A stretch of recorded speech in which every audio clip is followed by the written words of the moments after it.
د ښار د بیا رغونې او د ښکلا لپاره د چارواکو جدي هوډ څرګندوي. یو ځل بیا د مزار شریف ښاروالۍ د ښار په بېلابېلو سیمو کې د شپږو پراختیایي پروژو چارې پیل کړي. په دې پروژو کې د سړکونو کانکریټ کول، جغل اچول او د پلې لارو رغول شامل دي.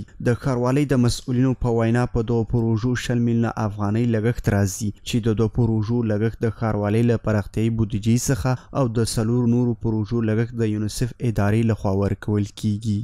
هغه دوه پروژې وې چې واده کانکریټیزي پروژه وه چې په اوله ناحیه کې قرار درلود او موقعیت درلود.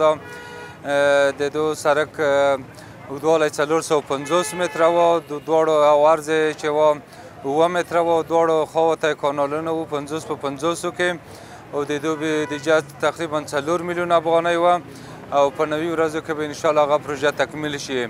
او دوهمه پروژه د کټارو پروژه وه چې 1250 متره اوږدوالی دی. د خبرنګارانو د جماعت نه نیولې بیا تر سپین چوک نه نیولې بیا تر سپین جماعته پورې قرار لري چې د نوشاد 40 متره سرک دی او د دو کټارې طول چې دی 1250 متره دی او بودیجه هم 2 میلیون افغانۍ ده.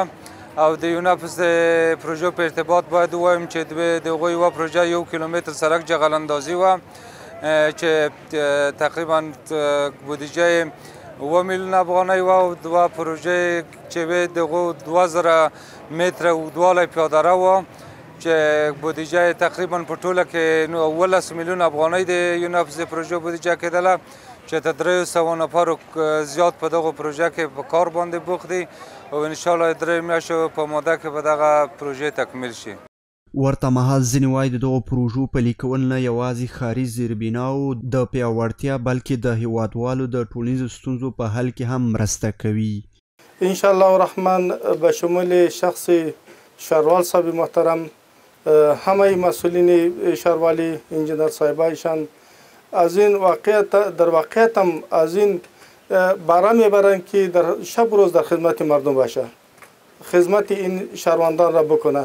شخص خودم یقینا از این برامند میشیم که کار شهروندان را اجرا شود در وقتشان و خیر اداره برشان برسه و خصوصا رئیس صاحب سکتوری انشالله شما میبینید که شب روز در خدمت مردم هستند، سر پروژه نظارت میکنه. ما به عنوان خادم ناحیه اول برای مردم تعهد میتیم که انشالله دیگه از این بعد هم که کوشش میکنیم دیگه پروژه ها هم ما که است در ساحای مربوطه که است تطبیق کنیم و که است مشکلات مردم که است انشالله طریق ریاست شهروالی که است و 90% 95% حل بسازیم. کار از این توسط مردم میشه، کندنکاری، پرکاری، هموارکاری کلش توسط کارگرای محل میشه.